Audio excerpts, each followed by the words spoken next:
Okay, good morning విద్యార్థులు. ఒక టీవీని 21,000 రూపాయలు కొన్నారు. ఒక సంవత్సరం తరువాత దాని విలువ 5% తగ్గినది.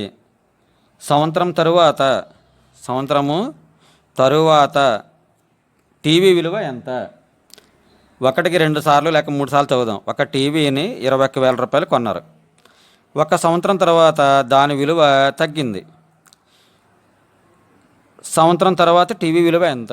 సాధారణంగా మన చుట్టుపక్కల ఇళ్ళల్లో ఏమవుతుందంటే, కొంతమంది మోటార్ సైకిళ్ళు, కార్లు ఇట్లాంటి వస్తువులు కొనుక్కుంటూ ఉంటారు. కొంతకాలం అయినా దాన్ని ఏం చేస్తారంటే అమ్మేస్తూ ఉంటారు. అమ్మేసిన వస్తువు ఏమవుతుందంటే సెకండ్స్ కింద మారుతుంది. సెకండ్ హ్యాండ్ కింద ఎప్పుడైతే మారుతుందో దాన్ని ఏం చేస్తారంటే విలువ తగ్గుతుంది. ఆ తగ్గినప్పుడు ఏమవుతుందంటే ఎంత తగ్గిందని లెక్క కట్టుకుంటారు. ఫస్ట్ టీవీ కొన్నవాళ్ళు ఎంత?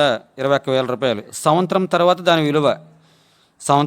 విలువ ఎంత అంటే 21,000 మైనస్ 21,000 ఇంటూ 5%. పెరిగింది అన్నారనుకోండి, ప్లస్ గుర్తు తీసుకోవాలి. ఇక్కడ మనం ఏం వేసుకోవాలి? ప్లస్ గుర్తు వేసుకోవాలి. తగ్గింది అన్నారనుకోండి, మైనస్ వాల్యూ వేసుకోవాలి. This is equal to 21,000 minus 21,000 into 5ని శాతంలో మార్చాలంటే 100తో భాగించడం జరుగుతుంది. దిస్ ఈజ్ ఈక్వల్ టు ఇక్కడ 2 సున్నాలు, ఇక్కడ 2 సున్నాలు తీసాం. This is equal to 21,000 minus 5 సున్నాలు 0, 5 ఒకట్లు 5, 5 2 10. అంటే 21,000 నుంచి 10,150. ఒకట్లు, 10లు, 100లు, 1000 తీసేస్తున్నాం. చూడండి, 21,000 నుంచి 10,150 0. 10లోంచి 5 తీసేస్తే 5. ఇక్కడ ఎంత ఉంటుందో 9 ఉంటుంది. 9. ఇక్కడ మళ్ళీ 10 ఉంటుంది. 10లోంచి 1 తీసేస్తే 9.